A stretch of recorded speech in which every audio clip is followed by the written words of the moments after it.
মহাকারণিক তথাগত সম্যক সম্বুদ্ধ বিরাটময় বুদ্ধের ধর্ম আর বিশুদ্ধ সর্বগুণে গুণান্বিত অনুত্তর পুণ্যক্ষেত্র বুদ্ধের শ্রাবক সঙ্গ এই ত্রিবিধ শ্রেষ্ঠ রত্নকে সর্বপ্রথমে স্মরণ করছি।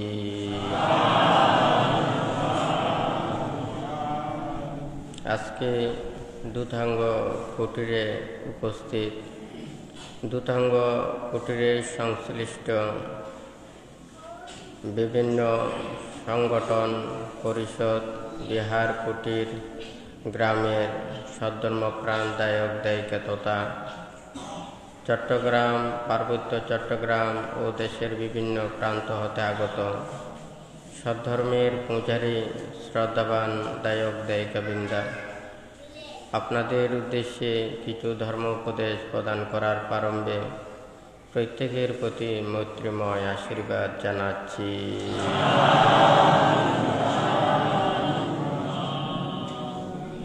যে ধর্ম আদিতে কল্যাণ, মধ্যে কল্যাণ এবং পর্যবসানে কল্যাণ, যে ধর্ম আচরণের মাধ্যমে মানুষের সমস্ত পাপ দূরীভূত হয়, মনের সমস্ত কালুমিয়া দূরীভূত হয়ে পরিশুদ্ধময় জীবন আচরণের মাধ্যমে, ধর্মময় জীবন গঠনের মাধ্যমে নির্বাণ এবং মুক্তি লাভের কর্মপথ সুগম হয়, সেই ধর্ম শ্রবণ করার পূর্বে প্রত্যেকে ত্রিরত্নের প্রতি শ্রদ্ধা উৎপন্ন করুন।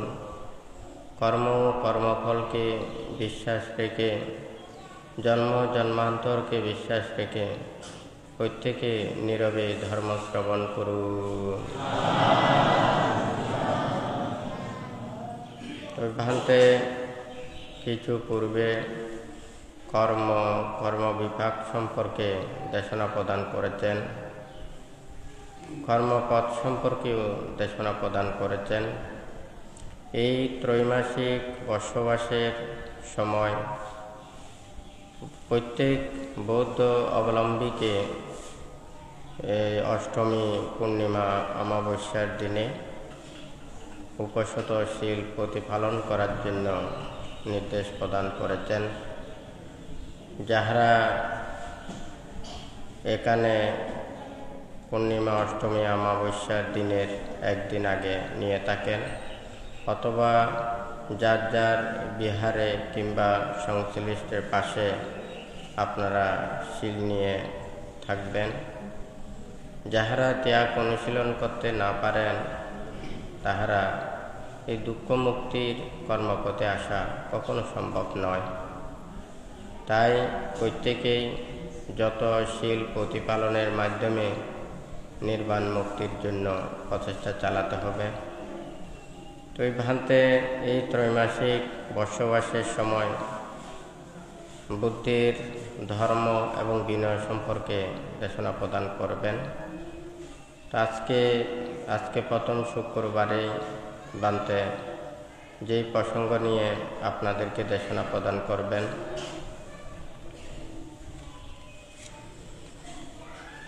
বিরাগায় বিকবেনো শরাগায়ম বিসংযোগায় বিকবেনো সংযোগায়ম অপিচতায় বিকবেনো মহিচতায়ম সন্তুষ্টায় বিকবেনো অসন্তুষ্টায়ম নিভিন্দায় বিকবেনো নন্দিম বিরজায় বিকবেনো রাগং নিরোধায় বিকবেনো সমুদয়ং পটিনিষাঘায় বিকবেনো আদানং ইমে বুচ্ছন্তি বিকবেং অয়ং কো মে ধাম্মো অয়ং কো মে বিনয়োতি।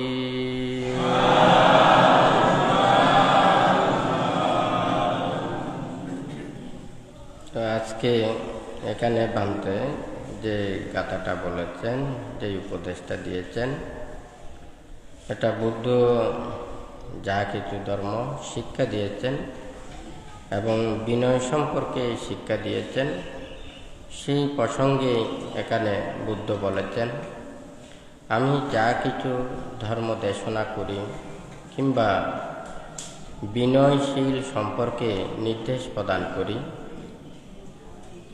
তাহা বিরাগ উৎপন্ন হওয়ার জন্য, যাহা সেটা রাগযুক্ত হওয়ার জন্য নহে, যেটা সংযোজন ছিন্ন করার জন্য, কিন্তু সংযোজন সৃষ্টি করার জন্য নহে, যাহা সেই অল্পেচ্ছুতায় নিজের জীবনকে গঠন করার জন্য উৎপন্ন হয় এবং মহৎ ইচ্ছা উৎপন্ন করার জন্য নহে, যাহা সন্তুষ্টিতে প্রাপ্ত হয় অথবা মনে সন্তুষ্টিভাব জাগ্রত হয় তাহার জন্য, যাহা দ্বারা অসন্তোষ সৃষ্টি হয় তাহার জন্য নহে, যেটা অনাসক্ত চেতনা উৎপন্ন করার জন্য, আসক্তি উৎপন্ন করার জন্য নহে, নির্লোভ চেতনা জাগ্রত করার জন্য এবং সেই লোভ চেতনা উৎপন্ন করার জন্য নহে, যেটা নিরোধ প্রাপ্ত হওয়ার জন্য বুদ্ধ দেশনা করেছেন। এটা কোনো উৎপন্ন করার জন্য নহে। তারপরে কোটি নিসর্গ অর্থাৎ সেই পরিত্যাগ করার জন্য দেশনা করি, কিন্তু যেটা উপাদান সৃষ্টি হয় তাহার জন্য নহে। এখানে যে 8 প্রকারের কথা বুদ্ধ দেশনা করেছেন, তা আপনাদেরকে সেই বিষয় সম্পর্কে এখানে দেশনা করব। আসলে এখানে সবাইকে বুঝতে হবে, ধর্ম আমরা যা কিছু শ্রবণ করি, শুধু শ্রবণ করলে সেটা নয়, একটা মনের মধ্যে আবেগ সৃষ্টি হতে হবে, মনের মধ্যে চেতনা জাগ্রত হতে হবে, নিজের মনের মধ্যে সন্তুষ্ট এবং তৃপ্তি লাভ করতে হবে, তখনই কিন্তু আমাদের ধর্মের সার্থকতা উৎপন্ন হয়, লাভ করা যায়। তো এখানে ভান্তে যে বীরা গায়া বিক্ষাবে নৌসারা গায়া, এখানে শুধুমাত্র ধর্ম শ্রবণ নহে। মনে করুন, যেই রূপ দর্শন দ্বারা বিরাগ চিত্ত উৎপন্ন হয়, যেই শব্দ শ্রবণ দ্বারা বিরাগ চেতনা জাগ্রত হয়, যেই পরিবেশে অবস্থান করলে নিজের মনের মধ্যে বিরাগ চেতনা উৎপন্ন হয়, তাহলে সেটাকে বুদ্ধ ধর্ম বলেছেন এবং উপদেশ বলেছেন, বিনয় বলেছেন। আমরা যেমন এই যা কিছু আমরা আহার গ্রহণ করছি, আমাদের এই আহার গ্রহণ করার কিন্তু একটা লক্ষ্য আছে। একটা হচ্ছে যে আমরা ক্ষুধা নিবৃত্তি হওয়া, নিজের শরীরটাকে সুন্দরভাবে রক্ষা করা, নিরোগ হয়ে রক্ষা করা এবং তৃপ্তি লাভ করা। আমাদের যদি সেই তৃপ্তিটা যদি না থাকে, ভিটামিনও হলো, আবার শরীরও রক্ষা হলো, কিন্তু আমাদের রুচিবোধতা এটা যদি না থাকে, আমরা যদি তৃপ্তি লাভ না করি, তখন কিন্তু আমাদের খেয়েও কিন্তু মনটা মিটে না। তাহলে তৃপ্তি এমন একটা জিনিস, তাহলে আমাদেরকে যা কিছু আমরা সেই ক্ষুধা নিবৃত্তির জন্য আহার গ্রহণ করি, এটাকে সব কিছু আমাকে চিন্তা করতে হবে। এটা আমাকে ক্ষুধা নিবৃত্তির জন্য, শরীরের সুস্থতা রক্ষা করার জন্য, তৃপ্তি লাভের জন্য এবং নিজের জীবন সুন্দরভাবে গঠন করার জন্য আমরা কিন্তু এই আহারগুলো গ্রহণ করি। ঠিক তদ্রূপ এখানে যা কিছু বুদ্ধ এখানে বিরাগ ধর্মের কথাটা বলেছেন, আমি চোখ বন্ধ করেও ধ্যানে রত থেকেও বিরাগতা উৎপন্ন করা যায় এবং পরিবেশে অবস্থান করলেও বিরাগ চেতনা উৎপন্ন হওয়া যায়। বিরাগ ধর্মী ধর্ম শ্রবণ করলেও বিরাগ চেতনা উৎপন্ন হওয়া যায়। যেমন একটা কেউ যদি চাষ করতে চায়, আমার মাটিকে কর্ষণ করতে হবে। আমার মাটি কর্ষণ করতে হলে আমি যে কোনো কিছু দিয়ে আমি করতে পারি, সেটা পাওয়ার টিলার দিয়েও করতে পারি, সেটা কোদাল দিয়েও করতে পারি, যে কোনো মানে ভাড়া দিয়েও করতে পারি। অন্য কোনো কিছু অবলম্বন করে আমাকে মাটিটা আলগা করতে হবে, এটা হচ্ছে আমার লক্ষ্য। তো বুদ্ধ বলছেন যে এখানে আমি যা কিছু ধর্ম দেশনা প্রদান করছি, আমার চেতনাটা কিন্তু বিরাগ হতে হবে, বিরাগ চেতনা উৎপন্ন হতে হবে, মনটা সেটা হতে হবে। আমি ধর্ম কাজ করতে গিয়ে আমার চিত্ত রাগচিত্ত হলো, আসক্ত হলো, আলু লোভ উৎপন্ন হলো, এটা কিন্তু ধর্ম না। সেই জন্য এই কথাটা বলেছেন যে হে ভিক্ষুগণ, আমি বিরাগকে ধর্ম এবং বিনয় বলি। আমি যাহা কিছু ধর্ম দেশনা করি এটা বিরাগ উৎপন্ন হওয়ার জন্য, রাগ উৎপন্ন হওয়ার জন্য নহে। এই কথাটা কেন বলেছেন? তো ভান্তে এই যে এখানে 8টা, একটা হচ্ছে যে বিরাগ, একটা হচ্ছে যে বিসংযোজন অর্থাৎ সংযোজন ছিন্ন করা, এবং অল্পেচ্যুত চেতনা উৎপন্ন করা, সন্তুষ্টিতে প্রাপ্ত হওয়া এবং অনাসক্ত চেতনা জাগ্রত করা, নির্লোভ চেতনা জাগ্রত হওয়া এবং নিরোধ সত্য উপলব্ধি করা, পরিত্যাগ করা, সমস্ত পাপ কর্ম তৃষ্ণাযুক্ত এগুলো পরিত্যাগ করা। এখানে বানতে 6টা বিষয় এখানে লিখেছেন। আমরা কিভাবে এটাকে মানে উৎপন্ন করতে পারি। একটা চেতনার মধ্যে উৎপন্ন হতে হয়। একটা কেউ যদি রান্না করে, রান্নাটা পরিপক্ক এবং সুন্দরভাবে হলে যেমন ওখান থেকে একটা সুঘ্রাণ বের হয়, সুগন্ধ বের হয়, সেই সুগন্ধ দিয়েই কিন্তু আমরা বুঝতে পারি কিছুটা কি এটা যথাযথভাবে হয়েছে কিনা। হ্যাঁ, ঠিক তদ্রূপ এখানে বান্তে 6টা বিষয় লিখেছেন, যেটা 6টা বিষয়ের মাধ্যমে এটাকে এই ধর্ম আমাদের অন্তরের মধ্যে সৃষ্টি করতে হবে। এটা হচ্ছে যে এখানে বান্তে লিখেছেন পরিবেশ, যে স্থান, যে জায়গা যেখানে মানুষের মন অবিরমিত হয় না, মানে আনন্দিত হয় না, যেখানে ত্যাগের দিকে উৎপন্ন হয়, বিরাগের দিকে উৎপন্ন হয়, সেই বিরাগ চেতনায় অবিরমিত হয়, তাহলে সেই পরিবেশ সৃষ্টি করা। হ্যাঁ, তেন প্রমত্ত করে স্থান আছে, তারপর ত্যাগময় স্থান আছে, কিছু স্থান আছে যে স্থান হলে চিত্ত রমিত হয়, চিত্ত চঞ্চল হয়, বিক্ষিপ্ত হয়, হয় নাকি না? তাহলে এমন স্থান সৃষ্টি করতে হবে যে স্থানে বিরাগ চেতনা জাগ্রত হয়। সেটার জন্য এখানে ভান্তে লিখেছেন প্রথম একটা হচ্ছে যে পরিবেশ, তারপর 2 হচ্ছে যে চেতনা বা ইচ্ছা, নিজের মধ্যে একটা আগ্রহ। হ্যাঁ, সেই আগ্রহ চেতনাবোধ না থাকলেও কখনো সম্ভব না।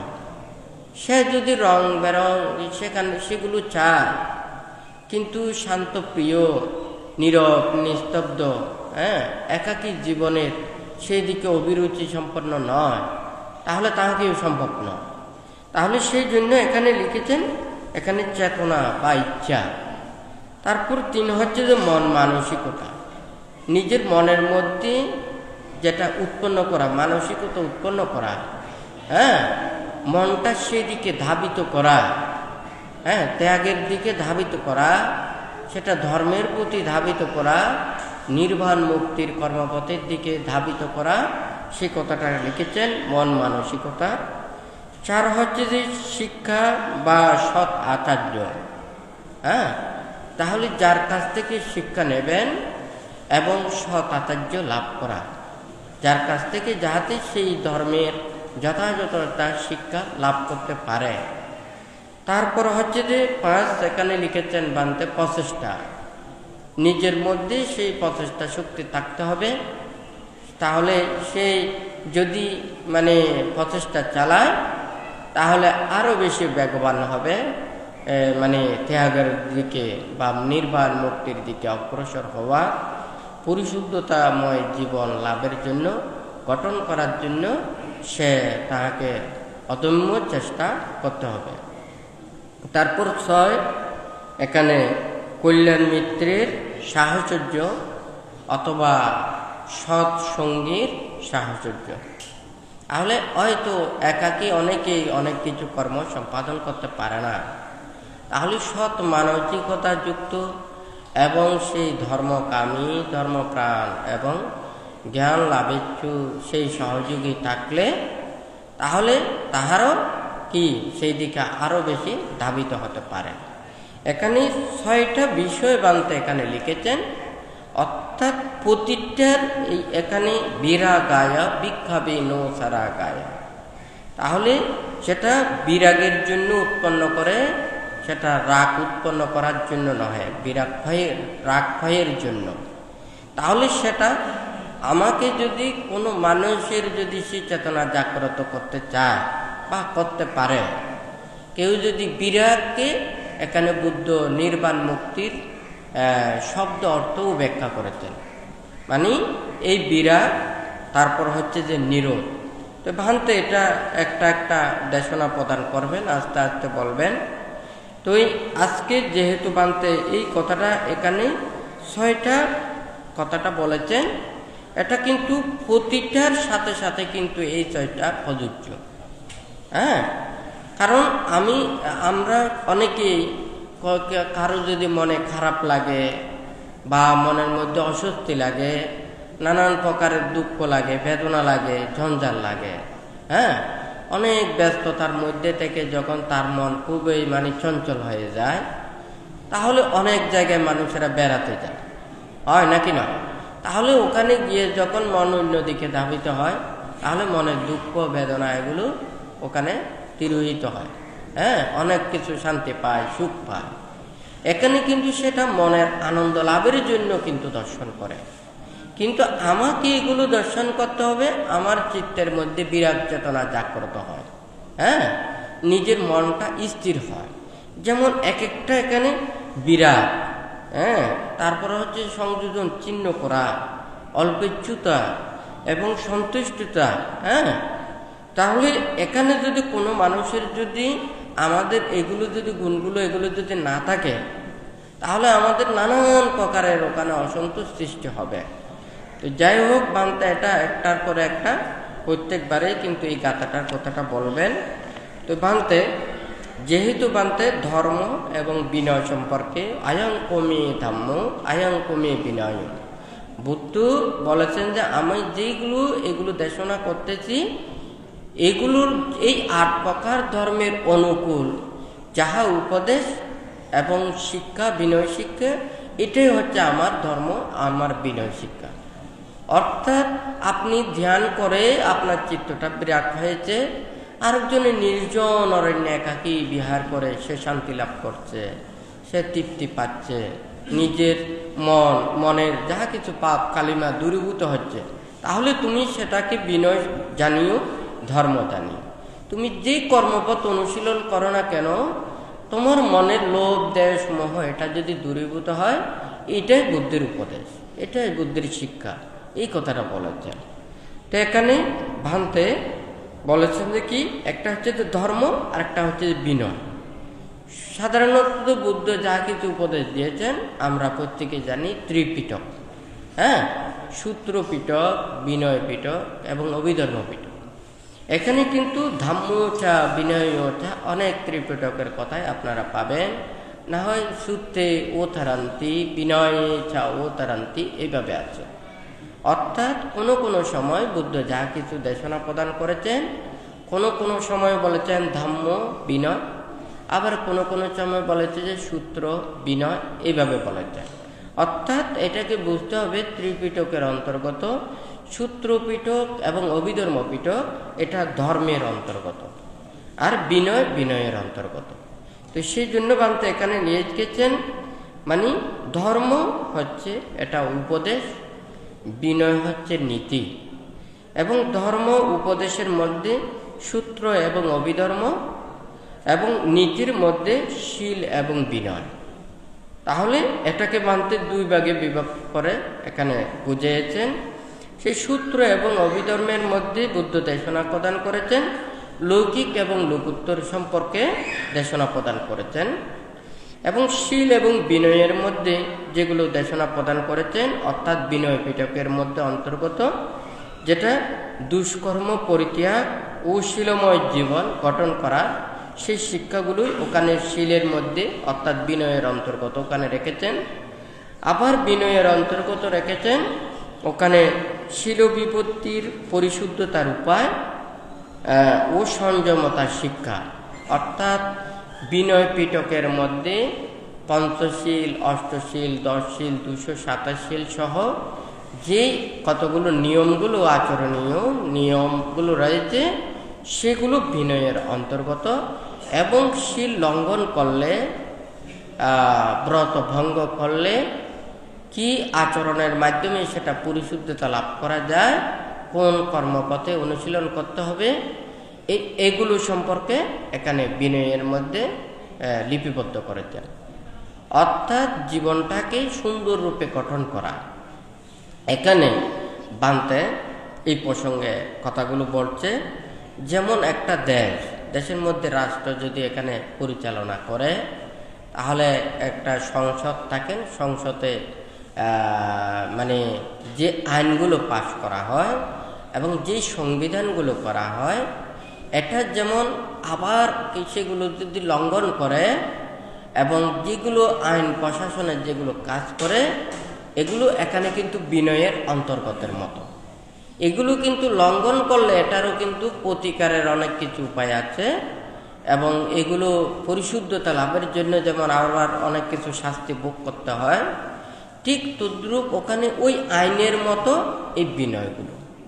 এখানে সূত্র এবং অভিধর্ম, এটা এখানে দেশ সুন্দর সুশৃঙ্খলার জন্যে, মানুষের যথাযথভাবে মানে মানবের নিরাপত্তার জন্যে, জনমালের নিরাপত্তার জন্যে যেমন অনেক প্রকারের সেবা রয়েছে, যেগুলো সরকার প্রদত্ত বা মানে জনগণ পাবলিক দ্বারা সেবামূলক, জনগণকে নানান প্রকারের এখানে সেবা দিয়ে থাকে। এখানে বুদ্ধ ধর্ম উপদেশে এখানে সবার জন্য উপদেশ দিয়েছেন, সকল জনসাধারণের জন্য উপদেশ দিয়েছেন, সকল প্রাণীর জন্য উপদেশ দিয়েছেন, সৎ নীতিতে গঠন করার জন্য, সৎ জ্ঞান উৎপন্ন করার জন্য, মনের যা কিছু পাপ দূরীভূত করার জন্য নানান প্রকারের সৎ উপদেশগুলো এখানে ধর্মতে দিয়েছেন। কিন্তু বিনয়ের মধ্যে কিন্তু সেটা কিন্তু আলাদা। এটা হচ্ছে যে সেটা কোন নীতিতে চলবে এটা। তাহলে বিনয়ের মধ্যে কিন্তু ওখানে নীতির কথা আছে, কিন্তু ধর্মের মধ্যে নানান প্রকার উপদেশের কথা আছে, জন্মান্তরের কথা আছে, ওখানে জাতকের কথা আছে, উপাখ্যানের কথা আছে, কাহিনীর কথা আছে, হয় নাকি না, নানান জীবনের কথা আছে। হ্যাঁ, ওখানে নানান ঘটনামূলকের কথাগুলো এখানে কিন্তু ধর্ম উপদেশের মধ্যে বিদ্যমান। আর এই বিনয় নীতির এটা কিন্তু সম্পূর্ণ একটা আইন।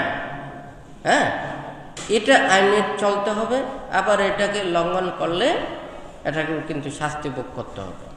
এখানে যদিও বা বুদ্ধ যা কিছু শাস্তি দিয়েছেন, এটা যদিও বা দণ্ড দ্বারা নহে, কাউকে আঘাত দ্বারা নহে, তবে মনের মধ্যেই সেটা আক্ষেপ অথবা চেতনা উৎপন্ন করার জন্য কতগুলো এখানে শিক্ষা আছে, দণ্ডকর্মও আছে। এটা শুধু আমাদের ভিক্ষুদের বেলায় নয়, কিন্তু দায়কদের বেলায়ও কিন্তু এটা আছে। হয়তো অনেক দায়ক দায়িকারা সেটা জানেন না, হয়তো আমাদের মাঝে মধ্যে বান্তেদের কথা শোনা যায়, কোনো বান্তারা ভিক্ষু সঙ্গদের কথা না শুনলে ওনাদেরকে দণ্ড দিয়ে থাকেন, কিন্তু এটা দায়কদেরকেও দিতে পারে। কোনো দায়ক যদি সঙ্গের প্রতি অশ্রদ্ধাপন্ন হয়ে সঙ্গের অনিষ্টতার যদি কাজ করে, হ্যাঁ, সঙ্গকে ধ্বংস করে, অবমাননা করে এবং মানুষদেরকে অপব্যাখ্যা করে ধর্মের প্রতি সাধন করে, তাহাদেরকেও কিন্তু দণ্ড দেওয়ার বিধান আছে। কিন্তু এটা সঙ্গরাই পারেন, সঙ্গরা বিচার বিবেচনা করে ধর্মের স্থিতির জন্য এটা করতে পারে। হ্যাঁ, হয়তো সেটা কিন্তু আমাদের মধ্যে দেখা যায় না। যেহেতু দেখা যায় না, অনেক সময় আমাদের ভিক্ষু সঙ্গরা দায়কদের উপরে নির্ভরশীল। হ্যাঁ, তাহলে দায়কদেরকে যদি দণ্ড দিতে যায়, কোনো অন্যায় কিংবা অপরাধ করলে সেগুলোর যদি কথা বলতে যায়, হয়তো হিতে বিপরীত হতে পারে। সেই চিন্তাটা করে কিন্তু সঙ্গরা এই বিধিবিধান দেন না। কিন্তু তাই বলে এখানে কিন্তু ধর্ম বিনয়ে নেই সেটা নয়। এখানে একটা রাষ্ট্র পরিচালনা করার জন্য যেমন ওখানে সাংবিধানিক সব কিছু, যেমন ওখানে অনেক কিছু নিয়ম নীতি রয়েছে, এই ধর্ম মানুষের কাছে সুন্দরভাবে এটা বোঝানোর জন্য, নিয়ম চলানোর জন্য এবং মানুষের কাছে পৌঁছানোর জন্য সেটা বিবেকের মধ্যে উৎপন্ন করার জন্য বুদ্ধ নানান উপায়ে বুদ্ধ দেশনা প্রদান করেছেন, যাহা বিনয় পিটকের মধ্যে সুন্দরভাবে এগুলো ব্যাখ্যা করেছেন, বর্ণনা করেছেন। যেটা এগুলো না জানলে, এগুলো শিক্ষা না পড়লে কোনোদিন এটা সুন্দরভাবে সবাই আচরণ করা সম্ভব নয়। আমরা যদি একটা সৎ নীতি না জানি, তাহলে আমরা আচরণ কিভাবে করব, প্রতিপালন কিভাবে করব? আমরা জানলেই তো তখন সেটা আচরণ করতে পারবো বা প্রতিপালন করতে পারবো। তাহলে আমরা যদি না জানি, তাহলে তো আমরা কোনোদিন সেটা প্রতিপালন করতে পারবো না। সেই জন্য বুদ্ধ ওখানে বলেছেন যে কি, অনেক সময় উপদেশেও বলেছেন, আমি যদি গরু চড়াতে যাই, আমাকে গরু চিনতে হবে। তো আমি নিজের গরু নিজে চিনি না, তাহলে আমি গরু চড়াবো, কোন গরু চড়াবো? হ্যাঁ, আমি গরু চড়াতে হলে কোথায় চড়াতে হবে, হ্যাঁ, কোনটা চড়ানোর উপযুক্ত জায়গা, স্থান, সেই জায়গায় চড়াতে হবে এবং গরুগুলোকে চিনতে হবে, হয় নাকি না? তাহলে গরুগুলো না চিনলে সে গরু চড়াতে গিয়ে এক একদিন কি এক একজনের গরু নিয়ে যাবে, হয় নাকি না? তার যদি হিসাবও যদি না জানে, তাহলে দেখা যাবে যে কি সে কয়টা গরু চড়ায় সেটাও জানে না। হ্যাঁ, কোনোদিন বেশি নিয়ে যাবে, কোনোদিন কম নিয়ে যাবে, কোনোদিন কার গরু নিয়ে যাবে, নিজের গরু ফেলে যাবে, হয় নাকি না? তাহলে গরু চড়ানোর জন্য যেমন ওর গরু চেনা দরকার, শীল প্রতিপালনের জন্যও সেগুলো শিক্ষা নেওয়া দরকার, শেখা দরকার, জানা দরকার। তাহলে শীল, বিনয়, ধর্ম এগুলো যদি দায়ক, দায়িকা, ভিক্ষু, সামন সেই শীল বিনয় সম্পর্কে যদি না জানে, তাহলে আচরণ কোথা থেকে করবে? এটা তো আচরণের পূর্বেই তো শিক্ষা নিতে হবে, হয় নাকি না? একজন ড্রাইভারের যতক্ষণ না পর্যন্ত সার্টিফিকেট না পায়, ততক্ষণ পর্যন্ত কিন্তু গাড়ি চালাতে গেলে এটা কিন্তু অন্যায়, হয় নাকি না? যে কোনো জায়গায় অ্যাক্সিডেন্ট হলে ওর যদি বা কোনো একটা গাড়ি যদি চালায়, যে কোনো একটা নিয়ম জায়গাতে যদি চালায়, ওখানে কিন্তু চেক করে এটার মানে ডকুমেন্টস আছে কিনা। তা ড্রাইভিং লাইসেন্স যদি না থাকে, কিন্তু ওটা গাড়ি চালানো নিষেধ, হয় নাকি না? তো ঠিক তদ্রুপ যতক্ষণ না পর্যন্ত সেগুলো যথাযথভাবে শিক্ষা না নেবে, সে লাইসেন্স না পাবে, কিন্তু বড় একটা জায়গাতে গিয়ে ওখানে মানে রাস্তাতে ওখানে চলা নিষেধ, হয় নাকি না?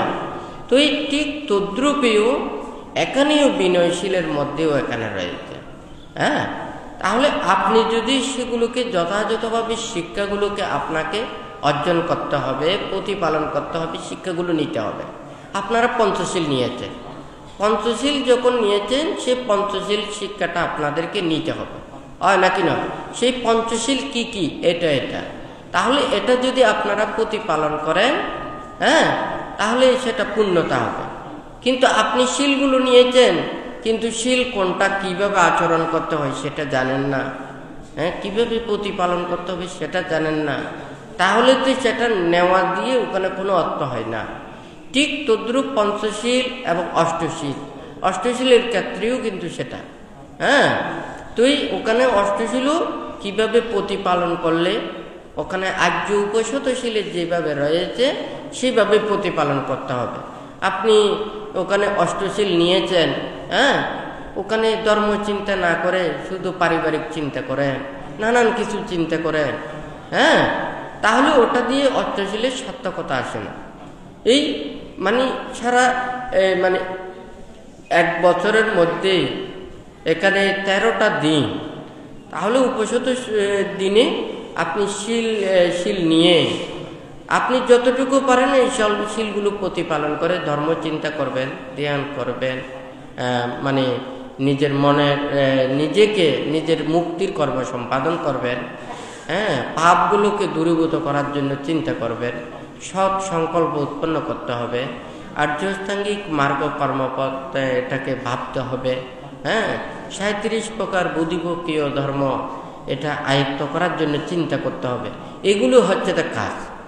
এখন এগুলো নিয়ে, এই অষ্টশীল নিয়ে আপনি এগুলো না করে যদি ওখানে পারিবারিক নানান ধরনের এগুলো নিয়ে যদি চিন্তা করেন, তাহলে কাজটা তো ওখানে যথাযথভাবে হবে না। তাহলে অষ্টশীল যথাযথভাবে প্রতিপালন করতে হবে। তারপরে এখানে 10 শীলের কথা আছে, শ্রামণদের 10 শীল আছে। হয়তো অনেকেই জানে যে শ্রামণদের শুধুমাত্র 10 শীল, কিন্তু শ্রামণদের শুধু 10 শীল নয়, ওখানে 150 শীল রয়েছে। হ্যাঁ, তাহলে একজন শ্রামণদের ওখানে কি মানে 75 শিকিয়া আছে, ওখানে এই 10 শীল আছে, 10 পারাজিকা আছে, 10 দণ্ডকর্ম আছে। এটা আবার 10 পারাজিকা এবং দণ্ডকর্মকে আবার দুই ভাগে ভাগ করেছেন। এখানে 20 দুগুণ 40, তারপরে হচ্ছে যে ওখানে 75 প্রকার শিকিয়া। এছাড়াও অনেক কিছু ভাবনার বিষয়। হ্যাঁ, ছাড়ি যেগুলোকে ব্যবহার করে, ছাড়ি প্রত্যয়, বস্ত্র, তারপর হচ্ছে যে আসনাদি, তারপর এই আহার আদি, ওষুধ প্রত্যয় আদি, এগুলো প্রত্যবেক্ষণ যুক্ত হয়ে এগুলোকে গ্রহণ করতে হবে। এখানে অনেক প্রকারের শীল বিনয়ের কথা এখানে ব্যাখ্যা করেছে। তাহলে শুধু 10টা শীল নয়, ওখানে প্রায় 150 শীলের কাছাকাছি ওখানে সেই নিয়ম নীতিগুলো প্রতিপালন করতে হবে। তাহলে একজন ভিক্ষু হলে তাহলে এখানে 227 শীলের কথা বর্ণনা করেছেন, যেটা পাতিমুখ্য বইয়ের মধ্যে এটা মানে সুন্দরভাবে ব্যাখ্যা আছে। সেই মানে 227টা শীল যে মানে আছে তা নয়। এখানে কিন্তু এখানে বিনয় পিটকের মধ্যে ওখানে বিনয়গুলোতে দেখা যায় ওখানে হাজারের অধিক ওখানে বিনয়ের কথা আছে। তো যাই হোক, এখানে মূল যেগুলো বিষয় রয়েছে সেগুলোকে যে যদি শিক্ষা না করে, এগুলো যদি অধ্যয়ন না করে, তাহলে সে তো কিভাবে প্রতিপালন করবে? হ্যাঁ, এগুলো শিক্ষা নিতে হবে, এগুলো অধ্যয়ন করতে হবে, এগুলোকে প্রতিপালন করতে হবে। সেই জন্য এখানে ধর্ম এবং বিনয়, বিনয়ের মধ্যে শীল বিনয় যেগুলো ব্যাখ্যা করেছেন, তাহলে এখানে পুরো বিনয় পিটকের মধ্যে বিদ্যমান। হ্যাঁ, তাহলে এই 84,000 ধর্মস্কন্ধের মধ্যে 21,000 ধর্মস্কন্ধ হচ্ছে যে কি বিনয়ের মধ্যে। হ্যাঁ, তো এখানে সবাইকে বুঝতে হবে তাহলে বিনয় শিক্ষার কতটুকু জরুরি এবং কতটুকু প্রয়োজন। আপনি যদি মনে করুন না আমি শ্রামণ হলে তখন আমি শিক্ষাটা নেব, আমি ভিক্ষু হলে তখন শিক্ষাটা নেব, আমি এখন গৃহে আছে আমার কোনো প্রয়োজন নেই, আপনারা যদি এগুলো যদি না জানে, এইগুলো যদি না শিখে, তাহলে আমি ভিক্ষু নাকি অভিজ্ঞ তাও তো আপনি চিনবেন না। হ্যাঁ, মনে করুন আপনি আমাদের শীল বিনয় সম্পর্কে কিছু জানেন না। হ্যাঁ, আমাদের 227 শীল কি ধরনের এগুলো জানেন না, আমাদের বিনয়গুলো এগুলো জানেন না। হ্যাঁ, শুধুমাত্র আমাদেরকে চিনেন গায়ের উপরে যদি লাল কাপড় থাকে তাহলে এ ভিক্ষু হয়ে গেছে, বয়স্ক হলে ভিক্ষু হয়ে গেছে, ছোট হলে শ্রামণ রয়ে গেছে। কিন্তু এটা নয়, এই কাপড়টা তো বেশি নয়, 1,000-1,500 টাকা দিলে ওখানে পাওয়া যায়। হ্যাঁ, মাথার চুলটা মানে এগুলো ফেলে দিয়ে কাপড় একটা বেড়াই দিলে দেখতেই তো ভিক্ষু সামনদের মতো দেখা যায়, হয় নাকি না? কিন্তু প্রকৃত ভিক্ষু সামন হতে হলে তার এই শীল বিনয়গুলোকে যথাযথভাবে আচরণ করতে হবে, অনুশীলন করতে হবে। এখন যদি আপনারা যদি এই শীল বিনয় যদি এগুলো সম্পর্কে না জানেন, তাহলে আপনিও যদি প্রত্যেক বৌদ্ধ ধর্ম অবলম্বীকে কিন্তু মানে শ্রামণ হতে হয় নাকি না? তো আপনি যখন প্রব্রজ্ঞা নেবেন, আপনি যদি এই শীল বিনয় সম্পর্কে না জানেন, তাহলে সুন্দরভাবে আচরণ করবেন না। এই 7 দিন ওখানে প্রব্রজ্ঞা নিয়ে শুধু বেড়াইয়া খানা খেতে শেষ হয় নাকি না? ধর্মও শিখলেন না, বিনয়ও শিখলেন না, সঠিকভাবে ধর্মও আচরণ করলেন না। তারপর হওয়ার পরে শুধু ঘুরে আজকে অমুক বাড়িত কালকে অমুক বাড়িত, হয় নাকি না? তাহলে ভাঙে যেতে ওই আত্মীয় স্বজনের বাড়িতে ফাং খেতে শেষ, হয় নাকি না? তো ওটা তো শিক্ষা নয়। শিক্ষাটা হচ্ছে যে আমি 7 দিন ধরে হোক 10 দিন ধরে হোক, যতদিন প্রব্রজিত জীবন আচরণ করব, ততদিন সুন্দরভাবে বিনয় শিক্ষা নিয়ে, ধর্ম শিক্ষা নিয়ে শিলময় জীবন যাপন করে সেই বুদ্ধের ধর্মকে ধারণ করার জন্য চেষ্টা করব, হয় নাকি নয়?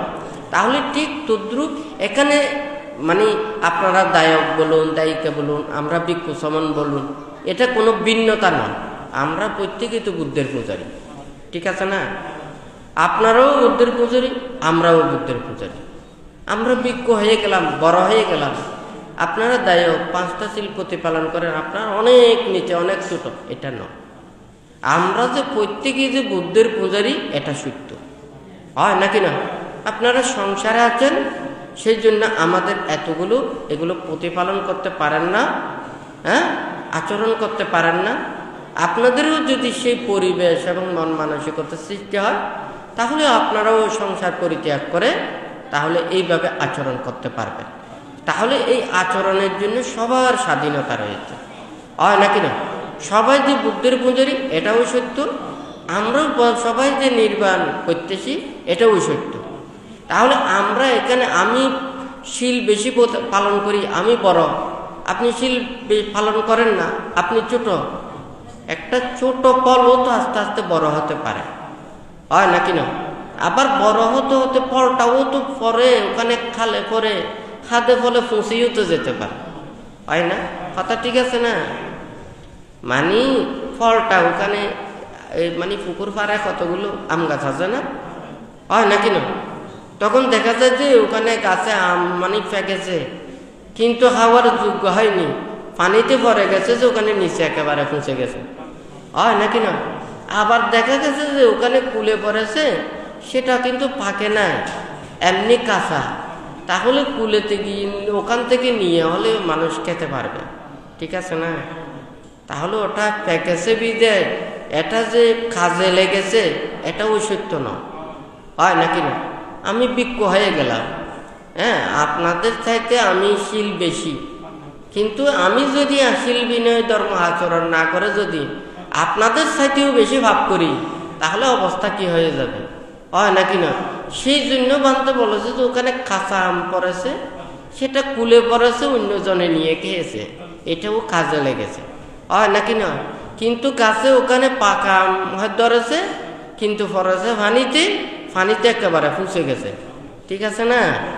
তাহলে সবাইকে এটাই মনে করতে হবে যে কি, যে পঞ্চশীল প্রতিপালন করুক কিংবা অষ্টশীল প্রতিপালন করুক, 10 শীল কিংবা 227 শীল প্রতিপালন করুক, যে যতটুকু শীল প্রতিপালন করুক না কেন, হ্যাঁ, প্রত্যেকেই যে আমরা বুদ্ধের পূজারী এবং নির্বাণ প্রত্যাশী, এবং সেটাকেই কিন্তু মনের মধ্যে ধারণ করতে হবে, হয় নাকি না?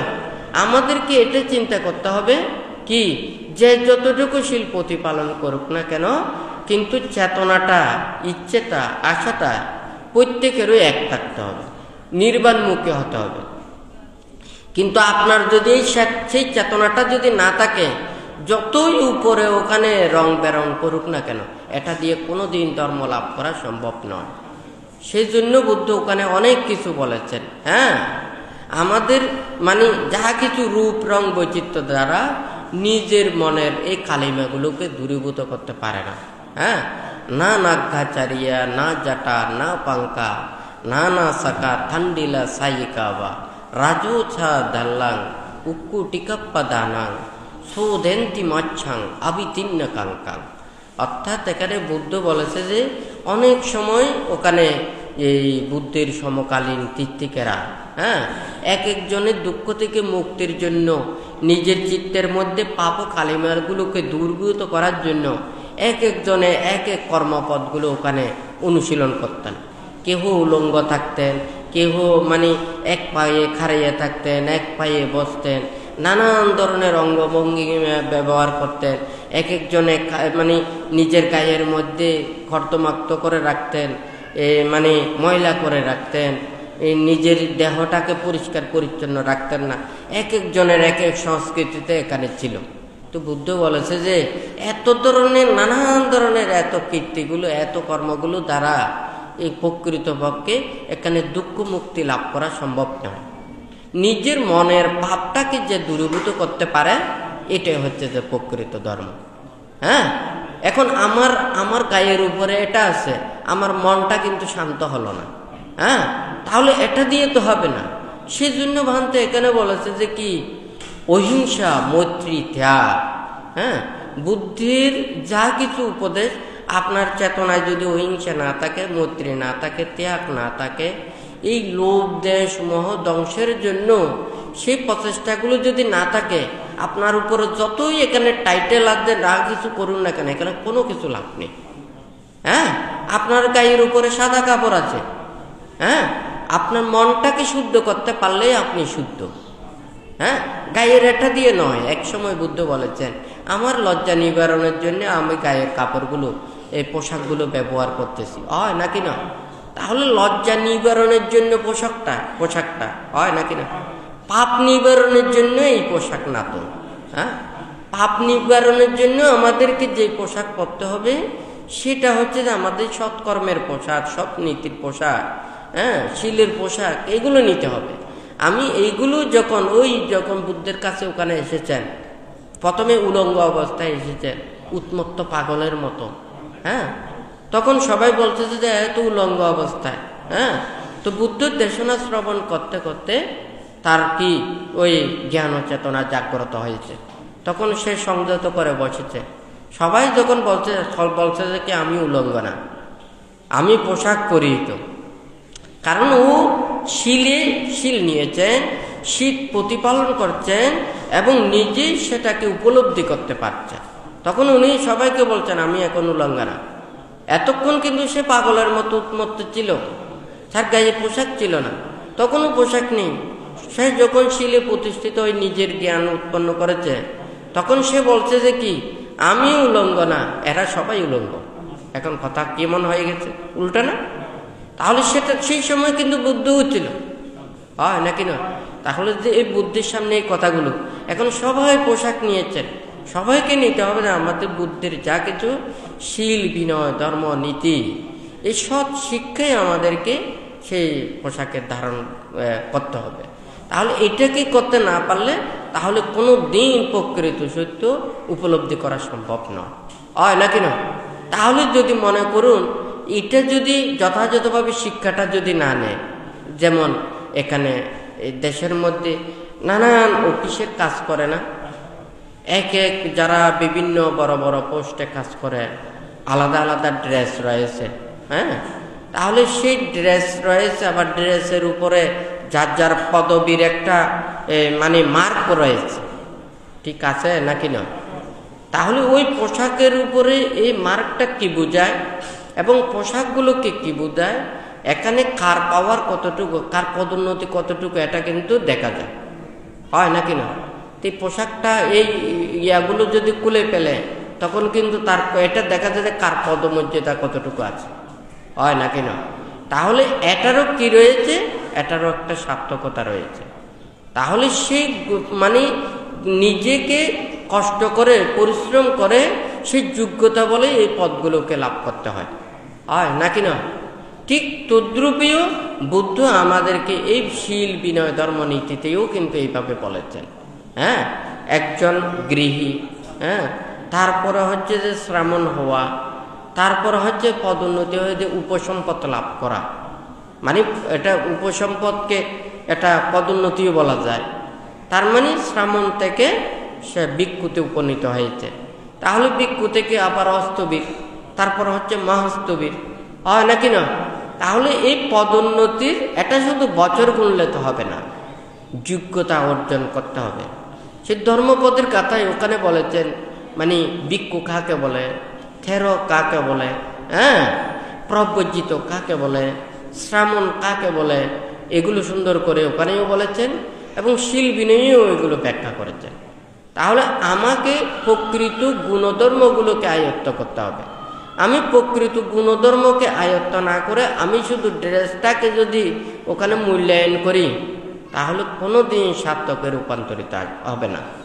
তো এখানে সেজন্যই ভান্তে আজকে যেমন ওখানে কিছুদিন আগেও যখন কর্ম এবং কর্মবিভাগ সম্পর্কে দেশনা করেছি, এখন দেশনা করতে করতে গিয়ে ওখানে অভিধর্ম পিটকের মধ্যে চলে এসেছে, আবার পাট্টানের মধ্যে চলে এসেছে, আবার চিত্ত চৈতসিকের মধ্যে চলে এসেছে। এখন ওগুলো মানে দেশনা করতে গিয়ে সবাই এগুলো বোঝার মানে বুঝতে কষ্ট হয়ে যাচ্ছে, এখন অনেকের বিরক্তি হয়ে যাচ্ছে। এখন কি কর্ম আর কর্মফল, এখন বলতে বলতে তো এখন অনেক কিছু এখানে মুখস্থ করতে হচ্ছে, এতগুলো শুনতে হচ্ছে। কিন্তু আসলে এগুলো যখন ব্যাখ্যা করতে যায় এখানে আরও জটিল থেকে জটিলতর এইভাবে ব্যাখ্যা আসে। তবে এটা বোঝার জন্য তো নিজেদের এইভাবে শিক্ষা প্রয়োজন। শিক্ষা না থাকলে আমি যতই কিছু এখানে বলি না কেন, এটা কিন্তু সবার কাছে পৌঁছবে না, হয় নাকি না? কারণ একটা কোনো মানুষ যদি লেখাপড়া করে, লেখাপড়া যারা করে তাদেরকে যদি মানে সেই স্কুলের শিক্ষণীয় বিষয় সম্পর্কে যদি ওখানে শিক্ষা দিয়ে থাকে বা আলাপ আলোচনা করে থাকে, ওনারা বুঝে থাকেন। কিন্তু আরেকজন যে ধারাবাহিক ওই শিক্ষাগুলো যারা নেয়নি, তাদেরকে কিন্তু ওগুলো বললে এগুলো কিন্তু বুঝতে পারে না, হয় নাকি না? আর যদি মনে করুন ওখানে যারা সায়েন্সের বিভিন্ন এগুলো বিষয়গুলো নিয়ে ব্যাখ্যা করে, তখন দেখা যাবে যে মোটেও বুঝবে না। কারণ ওখানে আলাদা আলাদা শব্দ রয়েছে, এই শব্দের অর্থটা কি সেগুলো যদি যারা না জানে তাহলে সেটা তো বুঝতে পারবে না, হয় নাকি না? তো যাই হোক, মানতে কিন্তু তারপরে ওখান থেকে এগুলো ওইভাবে ব্যবহারগুলো না করে, এটা কিন্তু ধর্মের মধ্যেই ব্যাখ্যাগুলো ওখানে আছে। সূত্র পিটকে বর্ণিত যেগুলো, অভিধর্ম পিটকে বর্ণিত যেগুলো, এগুলো কিন্তু ওখানে এই ধর্মের মধ্যে এগুলো রয়েছে। আর বিনয়ের মধ্যে এখানে শীল বিনয় সম্পর্কে দেশনাগুলো বানতে যতটুকু পারবে আস্তে আস্তে আপনাদেরকে চেষ্টা করবে যে অন্তত দায়ক দায়িকা, উপাসক উপাসিকা, ভিক্ষু সামনরা যাতে এই ধর্মকে ধারণ করে, হ্যাঁ, তাদের মন থেকে এই পাপ হিংসা এগুলো দূরীভূত করে। আমরা দুর্লভ মানব জন্ম লাভ করেছি, হ্যাঁ, তাহলে আমরা ভিক্ষু হয়েছি, আপনারা দায়ক দায়িকা উপাসক উপাসিকা আছেন। আমরা যদি এই ধর্মের মানুষদেরকে যথাযথ শিক্ষাটা না দিয়ে তাদেরকে যদি ধর্ম থেকে যদি আমরা বিরূপ দিকে মানে ভ্রান্ত দিকে যদি আমরা যদি তাদেরকে শিক্ষাটা দিই, এটা কারো মঙ্গল হয় না। দায়ক দায়িকা উপাসক উপাসিকাদেরও মঙ্গল হয় না, এটা ভিক্ষুদেরও মঙ্গল হয় না। কারণ আমরা একে অপরের সম্পূরক, হয় নাকি না? দায়ক দায়িকারা ভালো হলে ভিক্ষু শ্রামণও আস্তে আস্তে ভালো হতে বাধ্য হবে। ভিক্ষু শ্রামণও ভালো হলে দায়ক দায়িকারাও ভালো হওয়ার জন্য চেষ্টা করবে, হয় নাকি না? তাহলে উভয়টাই এখানে শীল বিনয়ে সুপ্রতিষ্ঠিত হতে হবে, হয় নাকি না? ওনারা কি বান্তের হতায় না বুঝিতে পারেন না? হ্যাঁ, বানতে মনে করেন ওনারা এই উপদেশ দেশনা করেন, হ্যাঁ, কিন্তু বান্তের অথবা কিছু একখান কি আছে, লিমিট আছে না? না, আয় কদ্দুর পর্যন্ত ভাজ্যম আর কদ্দুর পর্যন্ত ক্ষমতা আছে, আর তুই চাহ করিব, হয় নাকি না? তাহলে আইন দিনে কিন্তু হইতে পারছম, ই কিন্তু ইয়েন ছাড়া আর কোন দিনে ভাজ্য। তবে বিনয় শিক্ষা দিয়ে জিয়া, ধর্ম শিক্ষা দিয়ে জিয়া, ওনারা যদি উপাসক উপাসিকা দায়ক দায়িকা হয়, ওইলে কতটুকু মানি চলা করিব এই শিক্ষা কিন্তু আত্মন্ত হন যাবে, কথা বুঝছে নে? অনরও যদি বিনয়েরও যদি লঙ্ঘন করে যদি হাজ করান দেওয়া হয়, হ্যাঁ, আর তো ভিক্ষু সংগরারা এইভাবে হইতে না পারে, খেললে হইতে না পারে, হইতে পারেননি। কারণ আর প্রতি কেম বিনয় আছে, যেন আর বয়োজ্যেষ্ঠ যদি ভিক্ষু হয়, তৈলি ছোট একজন ভিক্ষু বয়োজ্যেষ্ঠ ভিক্ষুরে আদেশ নির্দেশ দিন না পারে, ইয়ে না কম বিনয়, কথা বুঝছি নে? তৈলি কোনো একটা যদি মানে ওরে আসন গড়ি দন বা বন্দনা গড়ি দন, তারপরে ছোটজন বড়জনেরও পারে, হ্যাঁ, কিন্তু বড়জন ছোটজনেরও না পারে, প্রত্যেকের নিয়ম মানুন আছে। তবে এটা বিনয়ের মধ্যেও তো কান হতা আছে, অনেক যতক্ষণ বিনয়ত থাকিবেন ততক্ষণ পর্যন্ত বিনয়ের লাভ করিবেন, কথা বুঝতে পারছি? অনেক শহরের মধ্যে থাকবেন যতদিন পর্যন্ত থাকবেন বোনাসও পাইবেন, ভালো কাজ করিবেন, আরও কিছু পদোন্নতি হবে, হয় নাকি না? অনেক সারি দিবেন, ওনার বেতন চলিব না, বেতনও বন্ধ হয়ে যাবে, বোনাসও বন্ধ হয়ে যাবে, পদোন্নতিও বন্ধ হয়ে যাবে, হয় নাকি না?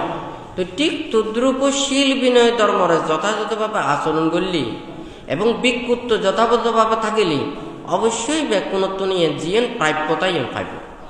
কিন্তু যদি মনে করো শীল বিনয় ধর্মরে ধ্বংস করি নিয়ে ভিক্ষুত্ব জীবন যদি না থাকে, তাহলে ভিক্ষু হিসেবে কোনো কিছু দাবি করি না পারে, হ্যাঁ, অনেকে তো কোনো কিছু প্রত্যাশা করি না পারে, কথা বুঝতে পারছি না?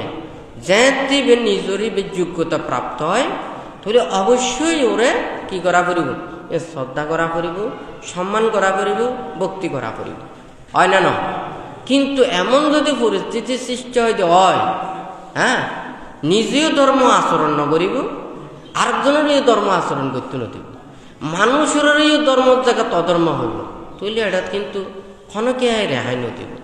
আজি কে আজীবন কে থাকম না, ক্ষণদিন ন থাকম। আজ যদি দুর্বিনয়ে চলি, আজ যদি অন্যায় পথে চলি, এই বিনয় তো শুধু এই 30 বছর 40 বছর 50-60 বছর নতাইব, বছরকে বছর তাই যাব, হয় না?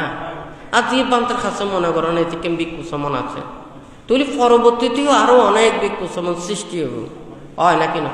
তুলি এই বিনয়েরও কিন্তু উপেক্ষা করি ক্ষণকে কোনো কিছু নপারি। কারণ বুদ্ধর পরিনির্বাণের পরে অনেকেই অনেক ধরনের ইয়নরে কি করতে চাই, ডেভেলপ করতে চাই, পরিবর্তন করতে চাই, হ্যাঁ।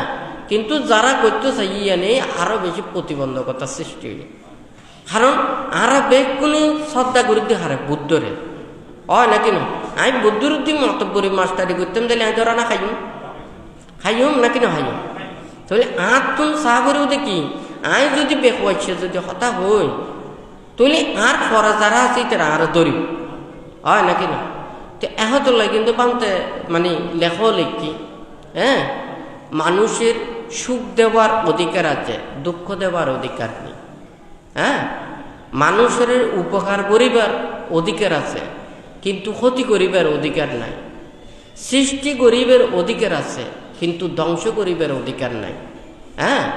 এই যে বান্তে হতিকেন হতাগুন লিখি অনেক পৃথিবীর জন্ম নিয়ে অনেক পৃথিবীর ভালো লাগে, বেগ প্রাণীর সুখ দিবেলায় শান্তি দিবেলায় অনার বেগ কিছুর অধিকার আছে। কিন্তু অনে যদি ধ্বংস করতেন সন, হ্যাঁ, অনার হারানো যদি অনেকর যদি ধ্বংস হয়ে হয়, তাহলে অনারাই ওই পরিত্যাগ করা পড়িব, হয় নাকি না? যদি দেখেন একজন মানুষের লাই 5 জন মানুষের ক্ষতির কারণ হয়, তাহলে একজন মানুষের বঞ্চন করে দেন, হয় নাকি না? কিন্তু একজন মানুষ যদি খুব ক্ষমতাধর হয়, হ্যাঁ, আর 5 জন মানুষ দলিতের নিম্নমানের হয়, তাহলে একজন মানুষের ইয়ান কিন্তু ইয়ান কি গ্রহণ করিব, কথা বুঝছি নে? উগ্র বিচার যেতে বিচার করে ওরা তুন ন্যায় অন্যায় ইম বিচার করি লাভ লোকসানের হিসাব করি নেই অত্যন্ত রায় দিয়া পড়ে। কারণ দোনোজনই বেশা কমে অপরাধ করিতে পারে, হয় নাকি না? কেউ ক্ষুদ্র কেউ বড়, হ্যাঁ। জিয়েনের দ্বারা সব চাইতে বেশি ক্ষতি হইব ইয়ানে তারা পরিত্যাগ করে ফেলার চেষ্টা করি, কথা বুঝিতে পারছি নে?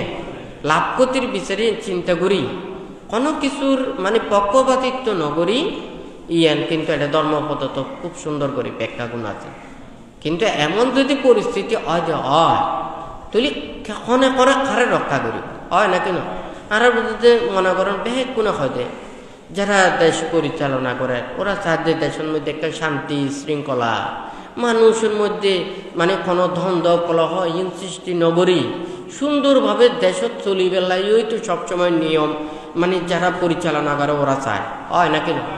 অনেক ধর্ম করেই নেই, অনেক ধর্মর নাম দিনে যদি দেশের বিশৃঙ্খলা সৃষ্টি করেন, মানুষের মধ্যে অসন্তোষ সৃষ্টি করেন, মানুষের মধ্যে সন্দেহ সৃষ্টি করেন, মানুষের মধ্যে দলাদলি সৃষ্টি করেন, মানুষের মধ্যে বিপর্যয় সৃষ্টি করেন, ইয়ে তো কোনো ধর্মই নয়, হয় নাকি না? তুই বুদ্ধের সময় বুদ্ধ প্রমুখ ভিক্ষু সংঘরা এই হাজার হাজার লক্ষ লক্ষ কোটি কোটি ভিক্ষু শ্রমণ একটা আছিল নাকি নো আছিল? তো ওরা এই দিককে নাছিল দি খন ভিক্ষু শ্রমণরা একটা আন্দোলন করছে চাই এমন আর দিফিটকর মধ্যে উক্ক ফাতার মধ্যে করতে পারিবেন না, মায়ের খাই ইউ নিবেন না, হ্যাঁ। তীর্থি করা নানান ধরনের চক্রান্ত করি বুদ্ধ এবং বৌদ্ধ প্রমুখ ভিক্ষু সংঘরে মানে নিন্দ তিরস্কার করি বেলায়, বুদ্ধের হত্যা করি বেলায় এবং বুদ্ধির যে অগ্রশ্রাবক মহাশাবক আছে তারা নানান ধরনের ক্ষতি করি বেলায় নানান ধরনের কৌশল করছে, হয় নাকি না? অনেক সময় পিণ্ড সারানোর গিয়ে দে ভিক্ষুরারে দড়িনে মাঝি, হয় না? ভিক্ষু যাইনে রাজার হাসে বিচার নদে অমুক দায়ক আর দড়ি মাঝি, হয় না? অনেক টিফিটকর ফাতায় ফাতায় এমন কোনো কিছু পাইবেন না, অথচ কিন্তু তীর্থি করাই করছে বুদ্ধর বিরুদ্ধে নানান চক্রান্ত দৈনিককে, হ্যাঁ। কিন্তু বুদ্ধ প্রমুখ ভিক্ষু সংঘরা কিন্তু এই ধরনের কোনো ধরনের সরবিদ্যে হাসিন নগর, কথা বুঝতে জেনে। কারণ বুদ্ধর শিক্ষা কেন কর্মবাদ এবং আর নিজরে নিজে পরিশুদ্ধতা অর্জন করি বেলায় ওই এলুদে আমি প্রব্রজিত জীবন হয় নাকি না তুই আমি প্রব্রজ্য নিলাম যে নিজরে এই শুদ্ধ করি বেলায় আমি নিজরে শুদ্ধ পথে চলে বেলায় আমি মুক্তির পথে আয় বেলায় আমি অনক্ষরে কোনো কিছু আঘাত দি বেলায় দুঃখ দি বেলায় কষ্ট দি বেলায় অনিষ্ট নগরী বেলায় ওই তুই সর্বপ্রথমে প্রব্রজ্য নিনে বিক্ষু ওইলি পিণ্ডি আলো ভাবো জানাং নিঃসায়া পাব্বাজ্যা তাত্থাতে ইয়াব জীবং উৎসাহ কারানি রুক্ষ মূলে সেনা চানাং নিঃসায়া পাব্বাজ্যা তাত্থাতে ইয়াব জীবং উৎসাহ কারানিয়া পাংশুকুল চিবরাং নিঃসায়া পাব্বাজ্যা তাত্থাতে ইয়াব জীবং উৎসাহ কারানিয়া তারপর পুতিমুত্ত বেশজ্জাং নিঃসায়া পাব্বাজ্যা তাত্থাতে ইয়াব জীবং উৎসাহ কারানিয়া বুদ্ধ এটা কি হইলে মানে ভিক্ষু ধর্মে উপনীত হইলে বুদ্ধ প্রথমে সার্গ শপথ তোরারে গঠন করাইয়ে তোমরা পিণ্ড চরণ চাই না যা পাইবে ইয়ে নেই তুমি সন্তুষ্টিতে প্রাপ্ত হইনে ইয়ে নয় তুমি উৎসাহ থাকিবে তোমার কনে দিয়ে ন দে পাইও নাকি ন পাইও হ্যাঁ আর কনে দিব ন দিব এই সমস্ত ইউন তুমি কোনো কিছু রাখিন না পারবে ইউন যদি পদে হয় তুমি ইউন অতিরিক্ত মনে করিবা আলা হতা বুঝিতে পারছি তৈলি এই যে রুক্ষমূলর হতা হইয়ে তারপর এই পুতিমুক্ত বেশজ্যের হতা হইয়ে পাংশুকুল চিবরং হতা হইয়ে তার মানে কি আর চতুর্পত্যয় এই জন্যলাই আর তো নিশ্চিন্তভাবে চলি এদিকে চলিবার মতো আত্মন এইভাবে চেতনা উৎপন্ন করা হল হয় কথা বুঝছি নে বুদ্ধর কাছে আইনে যদি হয় দেখি বুদ্ধর আয় কি তোমার ফুয়াই দেখাবে বেলায় কি এই তোমার সমন বানায় দিনে বিজ্ঞ বানায় দিনে হ্যাঁ তুমি আর কাছে পাতো না কি করছো হ্যাঁ সাব্বা দুঃখা নিচ্চারণা নিভানা সাচ্চি কারণাত্তায়া ইমাং কাসাবাং গাহেত্বা ভাব্বাজ্যেতা মাং বান্ত অনুকাম্পাং তো কি হয়ে যায় হ্যাঁ মানে সর্বপ্রকার দুঃখ তুন নিবৃত্তি নির্বাণ সাক্ষাৎ করি বেলায় আই পাব্যজ্যের নীতি হ্যাঁ পাব্যজ্য নিবের আগ দিল দিয়ে তাই কি কিনলেই আই সংকল্প করছি আই যদি আর মনন যদি নতাকে যদি আই যদি আর কান হয় বুদ্ধরে তাতে ধরে নিতে পারিবে হ্যাঁ তুমি আর কাছে আসু আসুতে কিনলে তুমি এই নির্বাণ লাই আই তোমার নির্বাণ শিক্ষা না দিও আই তো তোমার রাজার হওয়ার মতো হাবাইন্দার মলাই তো তোমার আর নয় হ্যাঁ কথা বুঝিতে পারছি না তৈলি তো যদি এই যে বুদ্ধর কাছে আইনে যাতে অনেকে কিছু সৈন্য পারে হ্যাঁ দেখো তো লাই ভান্তি হদে কি বেকুনি সঠিক রূপে ধর্মচর্চা করিবেন শীল প্রতিপালন করিবেন আর যদি ধর্মপথে চলি তৈলি ধর্ম আর রক্ষা করি ধাম্ম হাবে রাখাতি দাম্মাচারিং হ্যাঁ ধর্ম রক্ষা করিব যারা আচরণ করিব তারা ধর্ম রক্ষা করিব হয় নাকি না আমরা স্ব প্রত্যেকেই যদি আমরা ভিক্ষু শ্রমণরা স্বশীল বিনয় আচরণ করি দায়ক দায়িকারা যদি স্বশীল বিনয় যদি চলে তাহলে ধর্মগান ইয়ে রক্ষিত হয় নাকি না হিংসে দলাদলি এই সেই ইন কিন্তু ধর্ম না আই সব সময় হই দেখি আই যদি অনারা যদি একটা খারাপ বুদ্ধি দিই খারাপ কথা হই অন্য কথা হই প্রথমে আর খারাপ জানি বুঝতে জাল লয় আই কথা হই যারে আই বুদ্ধি দিই ইবে সবচাইতে আগে আরও বিশ্বাস করি হয় নাকি না এখন হয় কি চোরা যতই বন্ধু হোক না কেন চোরেও চোরেরও বিশ্বাস করে হয় না কথা ঠিক আছে না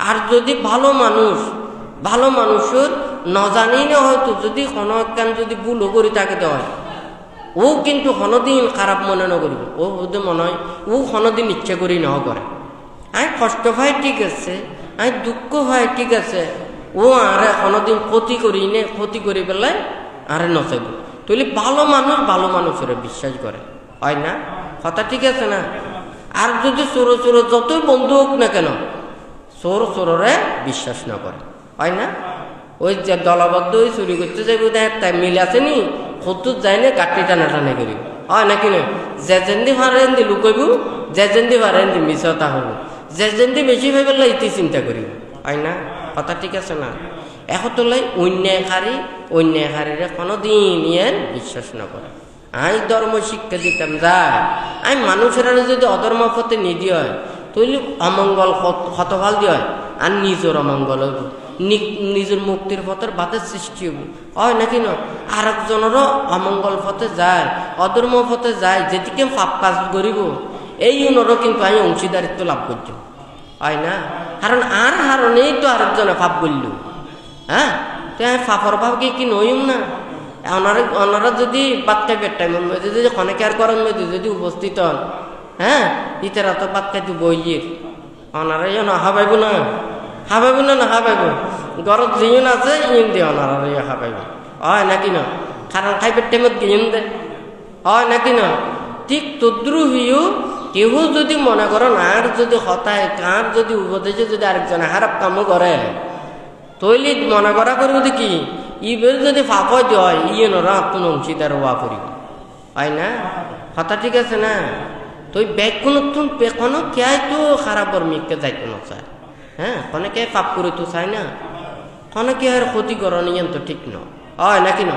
তৈলি একজন প্রত্যেকত্ব নিয়ে চিন্তা করা পরিব দে আর যাহা কিছু কথা হইবের সময়, খাস গরিবের সময়, আর চিন্তা গরিবের সময়, আর অনেকে আর ক্ষতি কামনা না করি, অমঙ্গল কামনা না করি, অনেকে আর দুঃখ নদী, হ্যাঁ, নিজে যতটুকু পারে ততটুকু আরেকজনের মঙ্গল কামনা করণই তো ইয়েন তো ভালো মানুষের কাজ, হয় নাকি না? ওনারা তো মনে করেন সংসারত আছেন বউ ফুয়া নাতি পতি সংসারত এই ছেলে মেয়েরা গঠন করে তুলি পেলা কত বইতে কাম করা পরে ঠিক নেই, হয় নাকি না? আর সংসার ত্যাগ করি নে ব্রহ্মচর্য জীবন তাই, হ্যাঁ, নিজরারে ইয়েন পরিশুদ্ধময় জীবন আচরণ করি ধর্ম শ্রীবিদ্যালয় মানুষের ধর্ম পথে আনি বেলায় কাজ করা করি বলে ইয়েন সারা বাদ বাকি কাম করিবে তো এটা টাইমও ন, হয় নাকি না? তৈলে আই যদি আর কাম করি না ফেললাম আর একজনেরও যদি মুক্তির পথে টানি না ফেললাম তৈলে তো হনুমান নই, হয় না? তৈলে সংসারত থাকি তো ওরান্ন ভারত সংসারের দায়িত্ব কর্তব্য লাই, হয় নাকি না? তৈলে সংসার ত্যাগ করি নে এই ব্রহ্মচর্য জীবন আচরণ করি, হ্যাঁ, নির্বাণ মুক্তির কর্ম সম্পাদন করি পেলায় পরিশুদ্ধময় জীবন আচরণ করি পেলায়, হয় নাকি না? তো এই বানতে এই গেড়ে যে প্রথমে গাতা হই গাতায় বে প্রত্যেক দিন বানতে দেশনা করিব হারণে প্রত্যেক অর্থ আছে জিয়ে ইয়েন বুদ্ধর যা কিছু নির্বাণমুখী ধর্মই ত্যাগমুখী ধর্মই এড়ে কিন্তু দেশনা করছি, হ্যাঁ, আমি ওনারা অনেক কিছু কথা হইলাম কিন্তু ওনারা মনের কোনো কিছু আমি চেঞ্জ করি না পারলাম, তাহলে এই ধর্ম সার্থকতা নাই। তাহলে আমি যদি মনে করেন ওনারা ধর্ম উপদেশান দিই অনার মনের মধ্যে পাপ্পান যদি একখানা করে যদি দূরীভূত হইতে হয়, সচেতনা যদি জাগ্রত হইতে হয়, অনার লোভ দেশ মোহ কয়ের যদি হারানো হইতে হয়, হ্যাঁ, তৈলি এই ধর্ম উপদেশ ধর্ম শ্রবণই সার্থকে রূপান্তরিত হইতে হয় নাকি না? এখন আমি মানুষের যদি এই চিন্তাকার ন রাখি আমি যদি অপরজন সব সময় যদি খারাপ চিন্তা করি তৈলি তাহার নিজেরও নইল অপরায়ও আর দ্বারা সন্তুষ্ট নইল, হয় নাকি না? তো প্রত্যেকত্ব নিয়ে নেই চিন্তা করা পরিবর্তে এই ধর্ম অতীতীয় আছিল, বর্তমানেও আছে এবং ভবিষ্যতেও থাকবে, হয় নাকি না? আর তুই যে দূর পারি আর তুই নিয়ে আচরণ করি পেলার চেষ্টা করা করি, হয় নাকি না? আর যদি নিজের মনোমেদিকভাবে যদি প্রতিপালন করতে হয় অনুশীলন করতে হয়, অনাতুন টিয়া নাই ফুসিয়া নাই দল নাই দৌলন নাই কিচ্ছু নাই, অনার কাছে শীল আছে, বিনয় আছে, নীতি আছে, সৎশিক্ষা আছে, অনেক যেতুন অনারে কিন্তু দেবতারা রক্ষা করিব, হ্যাঁ, অনেক বিপদত্তন রক্ষা হইবে, অনেক যে কোনো জীবন মধ্যে জীবন হইব কোনো শরণাপন্ন হইলি অনেক কি অনারা নতুন বিপদ মুক্ত হইবে, হয় না? আর না জানি নে বোধ মানে দনিতুন ফৈরই দেনিকে দেখানো যায়, আবার ফৈরতুন একদিনের দনীয় ইতেও দেখানো যায়, হয় নাকি না? মনে করুন লটারি পাই দিয়ে, হ্যাঁ, এক লটারি কোটিপতি হয়ে গিয়ে গই, হ্যাঁ, ফৈরতুন কোটিপতি হয়ে গিয়ে, হয় নাকি না? বড় ইন্ডাস্ট্রিজ আছে যখন কারণে মানে বিভিন্ন ঋণ খেলাপি অথবা মানে যে কোনো ধ্বংস যে কোনো ধরনের মানে এই মানে ভুল হওয়ার কারণে পুরো কোম্পানি সহ মালিক সব এখন দেউলি হয়ে গিয়ে, হয় না? কথা ঠিক আছে না? তৈলি দনি তুনো ফৈরত আছে, ফৈরত তুনো দনিয়ত আছে। একখান হতা হয়তো যে কর্ম আর জিয়েন করি না কেন, ওনার কাছে কোনো কিচ্ছু না। ওনার কাছে শীল আছে, বিনয় আছে, ধর্ম আছে, সদ্গুণ আছে, অনেক দিনে শান্তি পাইবেন। অনাতুন শীল বিনয় ধর্ম নীতি শিক্ষা নাই, অনাতুন টিয়া পয়সা আছে, বুঝছি না? মানুষজন আছে, টিয়া পয়সা থাকলে মানুষজনও বোধ জুটি দেখব। হ্যাঁ, খাড়ির নদী মিডিয়া কানা বাজন না, মাছি টাছি দুধ দিব, তাই না? চারে ফাল দিয়ে দুধ দিব, মিডিয়া খাড়ি যেন দিলে যাবে, চারে ফাল দিয়ে বোঁ বোঁ করিব। মিডিয়া কোন দুই ফেলাইলি মাছি যোগ্য নাই, হয় না? কথা ঠিক আছে না? অনেক সময় না টিয়া সিঁড়ি দিলে ব্যাকুম পাওয়া যায়, একেবারে ব্যাকুম পাওয়ানো যাইতো। হ্যাঁ, টিয়া সিঁড়ি দিলে ধর্ম পাওয়ানো যাইতো। এটি কলি তো বুদ্ধ একবার আশীর্বাদ তুন দিত রাজা হল নাকি না? রাজা হলে বেশি করছি, এখন আশীর্বাদও বেশি রাজা হলে তখন যাইব, নাকি না? বুদ্ধ আরো হয়ে যেত কি রাজা হইলি এই মুক্ত হইন পারি, কারণ নতুন রাগ ক্রোধ বিদ্বেষ শাসন করা পরে, হ্যাঁ, ওরারে ব্যাকুণরে দমন করিবে শিক্ষা দিয়া পরে, হ্যাঁ, ওরা চিত্ত বিমুক্তির কর্মকান করি না পারে, ওরা তো অহংকার বেশি, হয় নাকি না? তুলি মুক্তির পথ তাই তুলি এই পরিত্যাগ করি আপরি। কথা বুঝছি নে? জানি নে হতলে রাজা বিম্বিসারের যেতে এই অজাত শত্রু লেভেল হয়তো তাই তো তাড়াতাড়ি দিবে লাইছায়, তুই আর তাড়াতাড়ি লই ফেল। হ্যাঁ, কারণ রাজা বিম্বিসার তো সব সময় মুক্তির হতাগান ভাবত। হ্যাঁ, তুলি ওই কিনলে ওরা দায়িত্ব পালনের লাই ওরা এই মুক্তির খাতন মধ্যে আইন পারে। কথা বুঝছি নে? তুলি ওর তো এই ত্যাগর কর্মপথ তাই তুলি ওই পরিত্যাগ করে আপরিব, হয় না? আজকাল তো এনি কেন, আজকাল তো টিয়া পয়সা হলা হলে আশীর্বাদ ডর করি। কথা বুঝছি নি? টিয়া পয়সা কমতা গেলি কথা আশীর্বাদ কম, ওইব বলে সংবিধান, ওইব মহাসংবিধান, হয় নাকি না? তা মহাসংবিধান হতে হইব। মহাসংবিধান দিবে যদি শিলময় হয়, ভাবনাময় হয়, জ্ঞানময় হয়, শূন্যজ্ঞান মহা হয়, ইবে না মহাসংবিধান হইব, হয় না? কথা ঠিক আছে না? এখন ডর হলি মহাসংবিধান, অন্তে হলি সংবিধান, হয় না? তো মহাসংবিধান হতে হইব, শূন্য যাইবে বেশি হইব, ইবে না মহাসংবিধান হইব, হয় না? ওই অর্থগুণের সুন্দরভাবে ব্যাখ্যা গুণ নগরলি এখন পয়দায় জিয়ান হাবাইব হবুতে বার বাজে বহুত বালা হাবাইয়ে ফইট টইর একবারে ইসি সাজ করি ফেলাইছি, হয় না? কথা ঠিক আছে না? বহুত পয়দা খাবাই, দেশি খাবাইছি, পাকিস্তানে খাবাইছি, হয় না? এখন বিহু খনের প্রয়োজন আছে।